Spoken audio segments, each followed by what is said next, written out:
Bonjour à toutes et à tous, j'espère que vous allez bien aujourd'hui. Alors, petite surprise, Skyloom nous a sorti la mise à jour 1.10.1, peu de temps après la version 1.10. Bien sûr, il s'agit d'une mise à jour mineure avec quelques petites corrections de bugs, bien sûr. Donc, vous pouvez l'installer bien évidemment, comme vous le savez bien, dans votre onglet mise à jour. Hein, je vais vous montrer ici, vous allez tout simplement dans Aide et vous faites rechercher des mises à jour. Là, il n'y en a pas, puisqu'on est sur la 1.10.1, donc elle est installée. Petit topic aujourd'hui que je tenais à vous faire sur Luminar Neo, vous allez voir qu'on va partir directement sur le développement roux. Bon, ne faites pas attention, j'ai mes outils qui sont partis dans les favoris ici. J'ai fait un petit listing, quand je travaille sur Luminar Neo, je mets un peu mes outils dans mes favoris. Ce listing-là n'est pas fixe. Si vous voulez enlever ces outils dans les favoris, je vous rappelle, vous pouvez bien évidemment les retirer et ils reprendront leur place initiale dans les onglets voulus de Luminar Neo. Alors là, ici, je vais prendre pour ce faire le développement RAW et on va travailler un petit peu sur celui-ci. Je vais vous montrer quelques petites techniques assez sympas. Je vais mettre là dans le caméra flat, caméra plat, et je vais aller directement dans mes corrections d'objectifs. Je vais vous montrer plusieurs méthodes ici aujourd'hui. On va un peu se rendre dans cette technique de fichier RAW. Vous allez voir ici comment développer cela dans Luminar Neo. Alors la chose la plus cohérente lorsque vous avez un différentiel avec la dynamique, vous pouvez tirer les ombres, juste un petit peu comme ceci, pour un peu éclaircir tout ce qui est zone d'ombre comme cela. Vous pouvez baisser aussi également les hautes lumières. Moi c'est la première chose que je fais, j'utilise toujours les ombres et les hautes lumières. Point de vue, point noir et point blanc, c'est à vous de voir si vous voulez laisser un petit peu de latitude au niveau de votre photo, au niveau de la marge de votre photo ici. Si vous voulez par exemple tirer le point noir un petit peu comme cela, ça vous laissera un petit peu plus de marge pour travailler plus tard avec les autres outils neuro du Luminar Neo. Alors après vous avez aussi également le point blanc, juste comme ceci. C'est une des possibilités là. Après vous avez la courbe, et c'est là que je vais justement en venir au niveau de la courbe. On va utiliser cela pour refaire le point blanc et le point noir juste après. Mais tout d'abord, je vais vous parler de la netteté qu'on peut employer sur le fichier RAW. La netteté que vous allez retrouver donc ici. Si je zoome un peu dans ma photo, plutôt que d'être un peu plus compliqué, de vous expliquer plus en détail cet outil netteté, si je pousse ce curseur ici de netteté, bon, vous voyez ce qui se passe, notre image est plus nette. On a un rayon d'action qui va nous permettre plus ou moins d'accentuer cette netteté au niveau de ce curseur. Et ensuite, vous avez un masquage, bien évidemment, qui vous permet un peu de protéger. Vous avez un seuil de protection sur ce curseur de netteté. Bien sûr, au visu, ça peut être sympa comme ça. Vous voyez ici, on peut jouer sur les trois curseurs, essentiellement sur le plus net. Franchement, il suffit à lui-même, vous laissez les réglages de base et ça marche très bien. Maintenant, je vais vous montrer une petite astuce. Si vous voulez vraiment voir ce qui se passe au niveau de votre photo, au niveau de cette correction de netteté, vous inversez votre courbe. Vous montez ici le point noir ici et le point blanc, vous le descendez. Et vous allez aussi également dans la couleur. Ce que vous pouvez faire, vous désaturer complètement pour avoir une représentation tout simplement comme un masque de luminosité, on va se cacher. Alors là ici, ce que vous allez pouvoir faire, vous allez regarder ici, au niveau du plus net, si je réduis le plus net, forcément, vous allez voir ici, au niveau des bords, ce sera beaucoup moins net, et au niveau de l'entièreté même de l'image, comme vous le voyez ici. Par contre, si j'accentue ici le plus net, regardez, la netteté s'accentue sur toute l'image. L'avantage ici de travailler sur cette représentation noir et blanc comme un masque de luminosité, ça permet d'avoir une meilleure lisibilité. Sincèrement, lorsque vous allez voir ici, lorsque vous allez appliquer le masquage, vous allez avoir une meilleure lisibilité au niveau de cette netteté que si vous auriez par exemple la courbe normale, bien sûr, sans saturation, etc. Donc vous voyez, ça peut être une petite astuce pour voir un peu où vous en êtes avec cette netteté. Donc là, moi, plus ou moins, je vais la mettre, allez, on va dire à 62, voilà, quelque chose comme ça. Au niveau du masquage, je reste comme ceci. Le rayon, je ne touche pas. Je vais laisser cela comme ça. Je vais remettre ma courbe à la normale. Voilà. Et je remets ma saturation normalement aussi, comme ceci. Comme vous récupérez après votre courbe, comme je vous ai expliqué tout à l'heure, vous pouvez jouer avec votre point noir et votre point blanc directement sur la courbe. Si vous prenez par exemple les noirs qui sont ici, parce que je vous rappelle Au niveau de la courbe, on l'a vu de nombreuses fois, que ce soit sur Lightroom, que ce soit sur One, que ce soit ici maintenant sur Luminar Neo.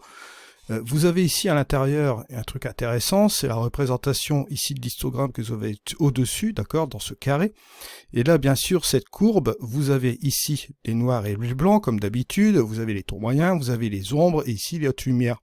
Alors bien sûr, si je prends mes noirs ici, si je pousse mon point juste au-dessus, que va-t-il se passer? Je vais déplacer ici mes noirs juste vers la droite, comme vous le voyez là, et forcément ça va avoir tendance un petit peu à décontraster au niveau de mon image. Ici, au niveau de mes blancs, regardez, je peux ici repartir comme ceci pour ajuster mes blancs. Si je reviens comme ceci, vous allez voir un peu la différence, regardez, hop, j'éclaircis un petit peu la chose, je déplace un petit peu mon point blanc, et là forcément ça va se rééquilibrer ici au niveau de la courbe. Après bien sûr, bien évidemment, ce que je peux faire aussi également, c'est partir au niveau des ombres, et là regardez, hop, baisser un petit peu davantage sans aucun problème, pour donner un petit ajustement encore en plus. Et là, si vous regardez un petit peu tout ce qu'on a fait sur ce développement RAW depuis le départ, si je fais mon avant et mon après, voilà ce qui se passe. Alors voilà le petit truc que je tenais à vous donner sur le développement RAW dans Luminar Neo. Après, il vous suffira bien évidemment d'aller chercher un outil non RAW dans Luminar Neo, bien évidemment. Je vous renvoie sur l'épisode ce que j'ai fait, la différence entre les outils RAW et les outils non RAW, pour que ça bascule directement dans l'outil modification et qu'on ne voit pas apparaître ici et que vous voyez simplement le développement. Mais là, bon, il passe dans la modification quand même ici. D'accord, vous le voyez avec les différentes choses dans les retouches RAW, et vous avez aussi le sans bruit RAW qui est juste ici. À noter, hein, si vous avez du bruit dans votre image, vous pouvez utiliser ce sans bruit RAW qui va employer directement le débruitage sur le fichier RAW. Alors pareil, après utilisation ici peut-être de l'amélioration AI, voilà, juste comme cela. Vous voyez que vous avez déjà quelques petites choses assez intéressantes. On pourrait aussi également utiliser la structure AI. Je vais booster la structure AI. Voilà, juste comme ceci. Et allez, on va modifier pourquoi pas un peu la couleur de cette photo. Au niveau des verts, je vais changer un peu la tonalité des verts. Je peux très bien prendre la tonalité ici au niveau des verts. Hein. La rectifier, un peu la réchauffer, juste comme cela. La saturation, je la laisse telle quelle, je rajoute un petit peu de vibrance, on va aller tout simplement ici dans les paysages, rajouter un petit peu d'or doré pour avoir une couleur, vous voyez, assez sympa comme cela. Si vous faites la différence, regardez, entre le avant et le après, on a quelque chose d'assez sympa. Regardez, hop, avant et après. Alors maintenant, je vais vous montrer encore une autre technique pour aller encore plus vite, bien sûr, c'est l'utilisation des presets. Si je reviens sur la version originale, là, je vais aller sélectionner un de mes packs de presets. Je vais aller ici sélectionner les rues tranquilles, Quiet Street en anglais, donc.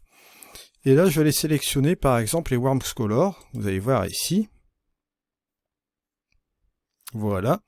Et là, ici, c'est un fichier RAW. On a la liberté d'aller directement dans les modifications et d'aller rectifier forcément ici les ombres et baisser les hautes lumières. Et là, si on va sur la recette, vous allez voir un truc adaptatif qui va être juste comme ceci. On va devoir réadapter bien sûr tout cela.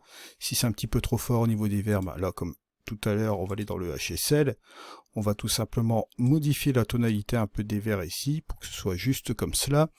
On peut rectifier bien évidemment l'amélioration au niveau de l'accent, y aller un petit peu moins fort. Au niveau de la structure, on peut rectifier aussi la structure. Pourquoi pas le mettre aussi en masquage sur le bâtiment. Avec le masque AI, pourquoi pas. On va prendre l'architecture. Là, m'a bien sélectionné mon église. Il y a quelques trucs qu'il a pris juste à côté. Ce qu'on peut faire, vous allez directement ici en arrière, action du masque, vous faites un affichage, vous reprenez le pinceau. Vous pouvez effacer les parties que vous ne voulez pas appliquer dans forcément cette structure. On va tout simplement enlever cela. D'accord, on va employer ce truc-là. Je vais prendre ce truc ici. Les arbres. Voilà, on va dire que comme ceci, ça marchera relativement bien. Hop, avant, après, on peut justement revenir ici sur cette structure assez sympa comme cela. On revient sur la recette ici. Hop, et vous voyez, avant, après, un petit truc assez sympa. Après, pareil, hein, bon, comme je vous ai montré tout à l'heure, si vous voulez revenir un peu sur la netteté de départ de votre bâtiment ici, de l'église, vous allez tout simplement sur la courbe, on va faire une inversion, voilà. On peut faire une désaturation hein, avec la couleur qui est ici, et on va adapter ici la netteté. Je vais rajouter un petit peu plus de netteté ici, au niveau du bâtiment de l'église, pour faire un point de départ sur le développement en haut. Et là, comme Luminar Neo est très flexible, voilà, je reviens ici, je remets ma saturation, je peux revenir en arrière. Alors, au choix, hein, comme je vous l'ai dit tout à l'heure, on peut dégager les noirs un petit peu comme ça. Au niveau des blancs, bah là, c'est la même chose. On peut soit rajouter un petit peu plus de choses comme ceci. On peut baisser aussi, pourquoi pas, la petite chose comme cela. On a cet équivalent là maintenant. Et on revient sur la recette. On met le tout. Hop, voilà. Choisir un sujet, bah, on peut en mettre l'église ici, hein, en premier lieu. Dans les réglages avancés, on peut accentuer, pourquoi pas, la lumière interne. On peut revenir un petit peu ici. Au niveau des couleurs, bah, si on souhaite désaturer encore davantage, on peut le faire encore un peu ici également. Voilà. Là, on a encore quelque chose de différent, comme vous le voyez là, ici. Vous voyez, avant, après, et on s'est amusé avec cette photo en quelques clics, bien sûr. À vous de voir, de toute façon, lorsque vous voulez appliquer d'autres petites choses sur cette photo-là. Si vous voulez accentuer, pourquoi pas, la vibrance ici, vous pouvez toujours le faire. Revenir un peu sur la saturation quand même pour avoir les couleurs chaudes qu'on avait préalablement. Bon, on peut le faire aussi comme ceci. Voilà, et on revient un petit peu sur la vignette. On peut bien sûr revenir encore davantage pour fermer et rester plus sur l'église, comme vous voyez là. Et on a cet effet-là. On a bien sûr le avant et le après. On revoit un peu l'ensemble.